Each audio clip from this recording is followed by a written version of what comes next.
for joining.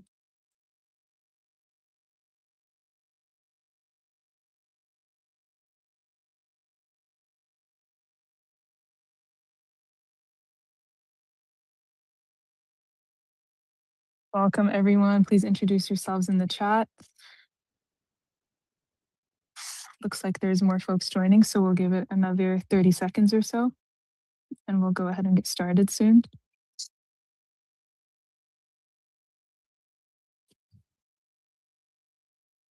All right. So welcome everyone to our webinar today. My name is Celine. I'm with the U.S. Campaign for Palestinian Rights based in Southern California. And just to open up before we get into our amazing speakers that we have joining us today, I want to give a bit of context on what we're talking about and why. So as we know, for over a century, U.S. imperialism, which is a stage of global capitalism that's defined by economic and military domination of the world to expand accumulation of capital. U.S. imperialism has basically determined where wars happen, who controls resources, how borders and governments are made or overthrown, and which countries are allowed to be powerful. In 1953, the U.S. report to the National Security Council by the Departments of State, Defense, the Interior, and Justice talked about the importance of securing U.S. control over Middle Eastern and Venezuelan oil, declaring that Venezuelan oil is uniquely strategic due to its location and ability to supply the oil necessary for U.S. wars.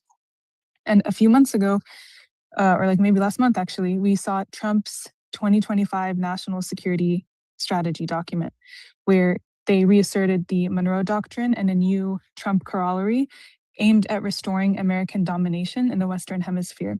And so this is part of the US's imperialist project aimed at denying any rival powers any influence and securing access to strategic resources, markets, and geographic control. So this is how we understand the US's assault on Venezuela, right? It's a violation of sovereignty and a drive for regime change to clear the way for the US to seize and make profit off of the world's richest oil reserves. This same logic applies to the US's backing for Zionism in the Middle East, right? The way that the US secures its imperialist interests in our region is through Zionism. And that is explains the basic, the organic unity between Zionism and imperialism. And then within the Western Hemisphere, the militarization of Puerto Rico as a colonial outpost, right, which was repurposed into a launch point for operations against Venezuela. And